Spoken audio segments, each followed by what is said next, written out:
Bonjour Anthony, vous allez bien? Oui. Du coup, j'ai eu votre message, vous êtes retourné à la piscine Oui, quand on s'est vu. finalement, j'ai senti que je pouvais y aller. Alors. Donc les SAMSA, ce sont des services d'accompagnement médico-sociaux pour adultes handicapés. Notre SAMSA accompagne des personnes autistes orientées par la MDPH. La mission du service, c'est d'accompagner les personnes dans la construction de leur projet de vie, rechercher un travail, rechercher un logement, une activité de loisir. L'objectif, c'est pas de les accompagner toute leur vie, mais de les accompagner le temps qu'ils ont besoin de nous. Parce que c'est vrai qu'au tout début, votre demande, c'était de faire de l'aquagym. Donc ça, vous en avez fait plusieurs séances. Et c'est un sport complet aussi. Bonjour. Bonjour Paul, Vous allez bien? Oui. Je peux rentrer? Oui, il n'y a pas de problème. Dans mon cas, j'ai pas mal de difficultés sur le quotidien, donc c'est dur parfois de mettre un grand truc.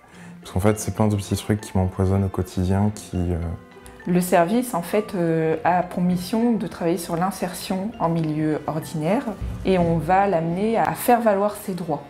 L'objectif aussi, c'est de ne pas créer de dépendance au service, mais d'amener la personne à savoir faire les choses toute seule. Là, pour l'instant, je suis simplement en salle de sport. C'est vrai que ça me permet de faire du sport à peu près n'importe quel moment de la journée. Si je fais une crise d'anxiété, si j'arrive à me décoller et à aller faire du sport, ça permet de la calmer directement. Mais bon, il faut quand même arriver à la salle de sport. C'est une équipe de 3 professionnels qui va accompagner l'adhérent au travers d'entretiens individuels avec la personne. Faire 2 mois dans une entreprise déjà et après j'ai trouvé un service civique dans une école maternelle. J'aide les instituts à habiller les enfants, à faire les parcours. Là je suis dans un club de badminton. Même si je ne fais pas de compétition, je suis en loisir. Donc l'équipe est composée d'un directeur et d'un chef de service, d'un infirmier, d'un psychologue, de 2 éducateurs spécialisés et d'un moniteur éducateur. Le service est ouvert de 9h à 19h, mais on peut intervenir s'il y a besoin avant 9h ou après 19h en fonction des besoins des adhérents. Et c'est pas que je sais pas faire les choses, je sais très bien les faire, mais j'ai toujours des niveaux d'anxiété très élevés en fait, surtout. Le résultat, ça m'énerve contre moi parce que je me rends compte que je suis capable d'avoir un travail et je souhaite vraiment trouver un travail parce que, c'est pas que je m'ennuie, mais j'ai besoin de faire quelque chose, quoi. On peut aider la personne à rechercher un logement en l'aidant à constituer des dossiers de demande de logement. On peut aussi faire de la médiation avec les voisins. Par exemple, dans les loisirs, on peut accompagner la personne dans un club pour l'aider à découvrir l'activité ou alors aussi pour expliquer aux encadrants les difficultés que la personne peut rencontrer. Mon père avait trouvé un club d'athlétisme mais qui n'était pas adapté. J'ai gagné 3 médailles de bronze, 3 médailles d'argent et 4 médailles d'or et de coupe. Maintenant, je me suis inscrit à 3 clubs de sport. Je fais tir à l'arc, athlétisme et aviron.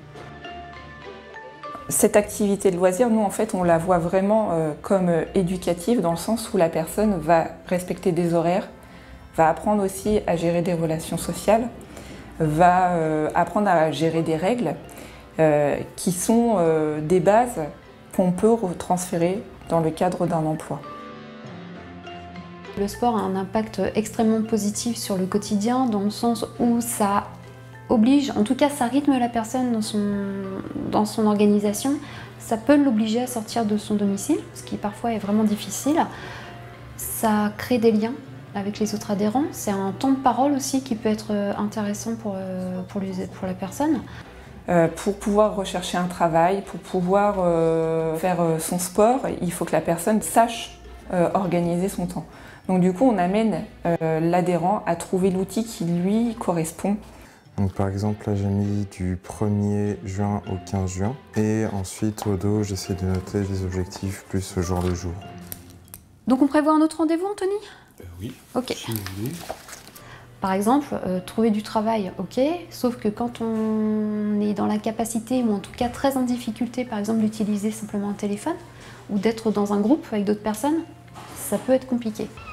À parler au téléphone, par exemple. Très bon exemple. Maintenant, vous êtes plutôt à l'aise? Oui. Vous prenez vos rendez-vous toute seule? Oui. On a pris pour aller aux achats et pour le permis de conduire aussi. On a par exemple l'appartement d'essai et d'expérimentation.